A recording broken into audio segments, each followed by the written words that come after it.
आज हम सुनेंगे जगत माता लक्ष्मी जी की शिव निष्ठा, यानी लक्ष्मी जी ने कैसे शिव जी की आराधना की।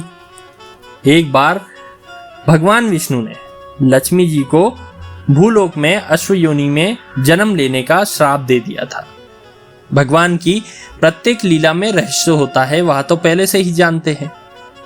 इस पर लक्ष्मी जी को बहुत मन में कलेश हुआ। उनकी प्रार्थना पर विष्णु जी ने कहा, देवी, यद्यपि मेरा वचन अन्यथा तो हो नहीं सकता, कुछ काल तक तुम अश्व योनि में रहोगी, तत्पश्चात मेरे समान ही तुम्हें एक पुत्र होगा। उसी समय पर तुम्हारी शाप से मुक्ति होगी और तुम मेरे पास आ जाओगी। भगवान के शाप से लक्ष्मी जी ने भूलोक में आकर अश्व योनि में जन्म लिया। वे कालिंदी और तामसा के संगम पर भगवान शंकर की आराधना करने लगी। वह भगवान सदाशिव त्रिलोचन का अनन्य मन से 1000 वर्षों तक ध्यान करते रही। उनकी तपस्या से महादेव अत्यंत प्रसन्न हुए और लक्ष्मी जी के सामने अपने वृषभ पर आरूढ़ होकर पार्वती जी समेत दर्शन देकर कहने लगे, देवी, आप तो जगत की माता है और भगवान विष्णु की परम प्रिया है। आप स्वयं भुक्ति मुक्ति देने वाली है और आप भगवान विष्णु की आराधना छोड़कर मेरा भजन क्यों कर रही है? वेदों का कथन है, स्त्रियों को सर्वदा अपने पति की उपासना ही करनी चाहिए, इसलिए उनके लिए पति के अतिरिक्त कोई देवता नहीं है। और अगर पति सद्विचार वाला हो, अच्छे कर्म करता हो और लोगों को प्रेरणा देता हो, स्त्री का पालन पोषण करता हो और अपने परिवार को संभालता हो और किसी भी प्रकार का उनसे दुर्व्यवहार नहीं करता हो और उनमें ईश्वर का स्वरूप जानता हो, तो ऐसे पति को पति की उपासना छोड़कर किसी और की उपासना नहीं करना चाहिए।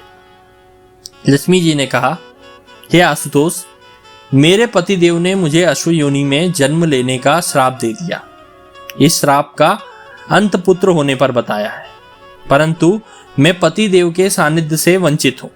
वह वैकुंठ में है और मैं यहाँ पर, इसलिए मैंने आपकी उपासना की, क्योंकि आप में और श्री हरि में किंचित भी भेद नहीं है, केवल रूप का भेद है। यह बात श्री हरि ने मुझे बताई थी। आप दोनों का एकत्व जानकर ही मैंने आपकी आराधना की है। भगवान, मुझ पर प्रसन्न हो तो मेरा यह दुख दूर कीजिए।